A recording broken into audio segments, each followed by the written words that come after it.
Morning, everyone. It is Zach with the Kennedy Report. It is February 9th, 2020. It is currently roughly 9 o'clock in the morning, and we are going to talk about some speculative information out of China, of course, around the coronavirus and the Chinese government. This lovely image you see on our screen is sulfur dioxide readings via satellite feed, which falls under SO2. We are looking at 1351.65 right over Wuhan, drifting to the right and or towards the ocean following natural wind movement. Go ahead and show this to you. So as you can see over here on this side, kind of a little bit of a hot spot. You can see these little arrows. They are showing the wind flow. Wind is going this way. Now, if you look on Google Maps and we zoom in over here on Wuhan in this part, there's not much to see. There's not much going on over there. What is SO2 and why is it popping up over Wuhan in particular in such a high number? Well, let's go to the NCBI report, Emission Characteristics of Harmful Air Pollutants from Cremators in Beijing, China. This is 2018. We're going to read a little bit of the abstract. The process of corpse cremation generates numerous harmful air pollutants, including particulate matter, PM, sulfur dioxide, SO2, okay, so that's the one we were talking about, nitrogen oxide, NOx, volatile organic compounds, VOCs, heavy metals.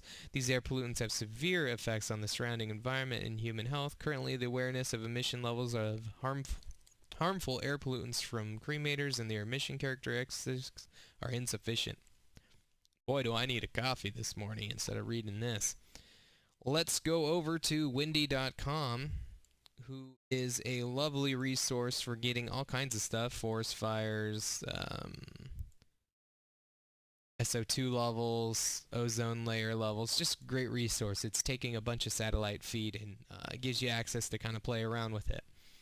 Currently, we are dialed in to look at SO2 levels throughout pretty much the United States, China, a little bit of Europe, a little bit of Asia, Australia, and we are going to start on today. So that 1351 number you saw, that hotspot over Wuhan, was, I believe, back on the 4th and the 5th at 3 o'clock in the morning. And we'll get into more of that. Right, so things are getting a little hot. We're going to go ahead and stop right here. You can see the United States, Canada has a hotspot. We got one little peak up here. Let's see if we can dial that number in. Well, we'll just say the United States. 1311. 165 is what that's reading over there. So most of the world, South America, United States, Australia, other parts of Asia, no one's getting high SO levels, but for some reason, China has got quite a few hotspots, and I can understand that. You know, China is the manufacturing place, in the most manufacturing going on in the world. Although, what is going on above Wuhan right now? 908, 744, 692. Starting over here. Now, this is all occurring over Wuhan. We have that, and we have some more over here in Koenig. But Wuhan in particular is interesting because this is where the epicenter of the outbreak is going on. We have 30,000 cases alone in this area and supposedly 800 deaths. A lot of information coming out of China says that's not accurate. Some people are saying the cremators there are burning bodies 24/7. People have counted, you know, supposedly up to 200 bodies a day. And I can understand why they would want to keep this information hidden, because they don't want to cause panic. This is probably a very deadly virus. But the information coming out can no longer be hidden. So let's go ahead now and look at fires in the area. Not many fires going on, nothing around Wuhan, so strange. Let us look at a field not too far. We're going to line up information with what was going on the 4th and the 5th, okay? So right out here in this field, where a fire source was reported back on the 4th and 5th using Windy, and from there sulfur dioxide levels, SO2 levels, were extremely high, 1351 over Wuhan. So, and the wind happened to be blowing east at this point. So we had wind blowing across the screen. If you follow my mouse, we had wind going this way. So something was going on out in this field. This is mostly farm. No industrial going on whatsoever in the area nearby. It is mostly farm. But a fire occurred in this area, and a lot of SO2 gases were being released, and the wind pushed it this way. What is over here? Oh.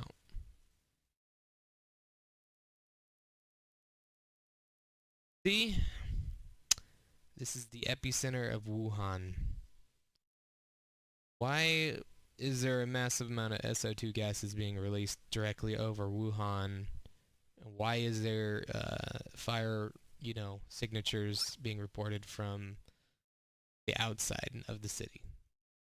My speculation says that they are moving masses of corpses from Wuhan and they are burning it out here, as well as from other cities in the area. This is a prime location.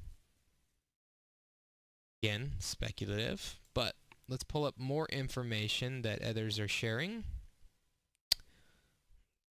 on the other side of the screen here. Okay. Zoom in on phase 1 here.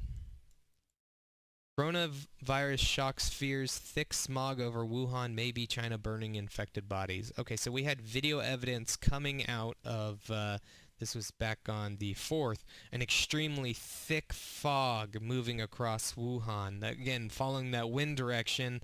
And keep in mind, 1351 levels of SO2 in there is not good for human health. So we had a really bad situation on the 4th with fog. Now, videos started coming out around the same exact time, around the 4th and the 5th, of the Chinese military medical corps going into apartment buildings, pulling sick people out of them, loading up in vehicles, and taking them somewhere. A lot of people thought this was going to the quarantine. The procession of the damned to the new hospital in Wuhan, aka the pre-crematorium. Don't tell me there wasn't a school or other empty building somewhere in Wuhan. Population 11 million. Nice PR stunt, though. So you see a convoy of vehicles here in this photo going on.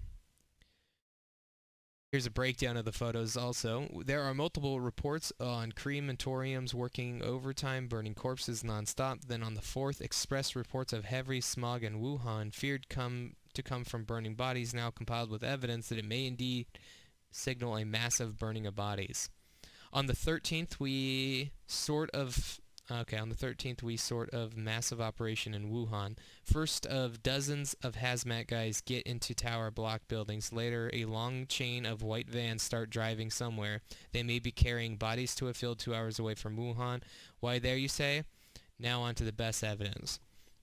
Okay, so keep in mind a lot of this is being translated from the Chinese themselves.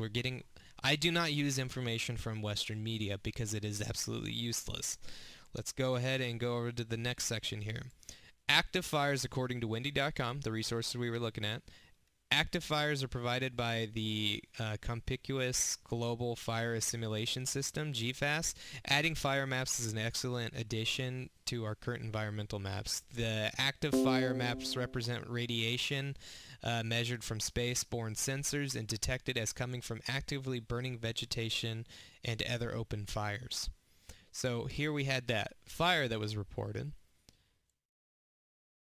Moving on, SO2 mass, not even the biggest in the city, not even the biggest city in the world, Shanghai, pictured to the right, has anywhere near this number in an empty field.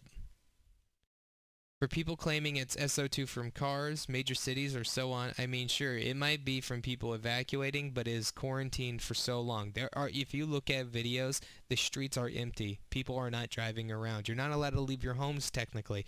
You're only allowed to leave once every 2 days, one person from your family, to go get supplies. That is it. And that's not even the people that have been literally binded into their homes by their doors being welded or barricaded shut by the government. Okay, so here's that field again we zoomed in on. Most of the sulfur dioxide released into the environment comes from electric utilities, especially those that burn coal. Sulfur dioxide can come from fossil fuels like gas, but if it was only fossil fuels, Shanghai's numbers would be massive. We're not seeing that. Now for the kicker, burning biological materials also produces sulfur dioxide. We went over that by showing the NCBI report. Burning corpses releases a lot of SO2. Wind blowing east in line with the active fire map, so we did see evidence on the 4th and the 5th of the wind blowing that way. Now this is interesting information compiled from somebody. During the night, morning 3rd to the 4th, there was a massive SO2 emissions coming from a field outside of Wuhan. This could be tracked with windy. The numbers were as high as 1.3 to 1.5. While even 80 is considered high, there was no such numbers anywhere else in the world, nowhere but in Wuhan. SO2 emissions come from burning biological matter. And that's not all, folks. One human body produces 113 grams of SO2 when burned. Based on the numbers of emissions around Wuhan, it is calculated that it would require 14,000 bodies roughly to create the amount of SO2 basically showing up during that time, if this theory is correct. And somebody did the math. He says, I've revised after doing some more research on how much SO2 the human body releases when it is cremated. I estimated the volume of Wuhan using a pitcher, related and a surface height of 1 meter. I then took randomly scattered measurements of SO2 within the area and came out with an average of 816. I calculated the total weight of S2 volume of Wuhan to be, whatever number that is. I'm not going to read it out. So basically, the final result comes out to 13,968 bodies would have to be burned out in that field in order for the SO2 levels to be high in that area. Now, if it was a power plant producing it, if it was any industrial area, why is it out here? It's originating from here. This is the exact GPS location tagged in. And this is all agriculture. This is all farm fields, 2 hours on the outskirts of Wuhan. Doesn't make sense. Even if we come over here, this is mostly village. You don't see a lot of manufacturing. It's all farm fields. And it's 2 hours from Wuhan. And this is where we saw a lot of video evidence of people being taken from their apartments and taken out this way. So it's all speculative. I've given you the information that I have read and I have gathered and I have found online. And I'm going to let you make your own decision on that. I did show you that video. Let me show you here. I got many resources, unfortunately. I'm going to pair it with the video I showed last night. Start this from the beginning. Massive pits being dug in China, right at the quarantine hospital. Again, there's no reason to be building this. We saw them. The hospital is supposedly already complete, but they're digging pits and lining it. See in the background here, that is the hospital. The hospital is already in use and completed. They did not require any pits being dug prior because it was all pre-modular buildings. Everything was ready to go. If you even really want to call them hospitals, because they didn't seem like. Let's see what other resources we have here. As you can see, I was actively... Do Chinese know? Does the world know what is this pit? The Chinese government is ready for mass grave. Just a communist order. The Chinese will go by themselves. Okay, the Chinese people like it. It is his own choice, basically.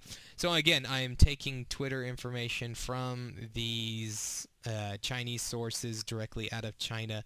Hell, I mean, look at this one. This one hit 1,700. and we're recording and translating information as it comes out, especially from Thomas L's Twitter.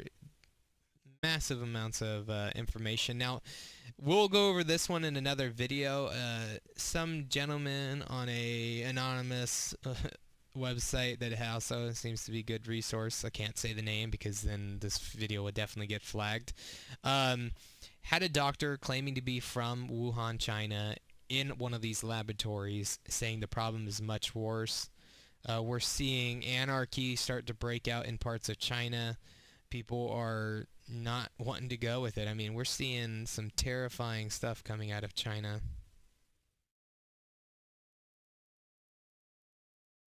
Oh. Anyway, we're going to end it on that note. I'll look at some new things, get some more information together, get another video out before I go and report for duty for the day. But I wanted to really highlight this information because, again, we're not seeing it on mainstream media. We're not seeing anything. This is just cold hard data, and you can take the results as you want. Either way, it's terrifying to think that there's a potential, action by the Chinese Communist Party right now to basically erase 14,000 human lives. And I get that, during an epidemic, that's what happens. We did that during the Spanish flu here in the United States. We had mass graves. The problem is you need to admit to it. You need to release that information so the world can be prepared. The more China keeps this stuff hidden, and they're getting more secret with their information again. It looked like they were opening up a little bit, and then they shut down again and started silencing people again and, making journalists disappear. We went over that a little bit last night. It's frustrating, The world needs to know the truth because it's the only way we can all work together to stop whatever the fuck they created. Anyway, wish you guys the best of luck. Stay tuned for the next video. Please like, share, get the information out there. Have a good day.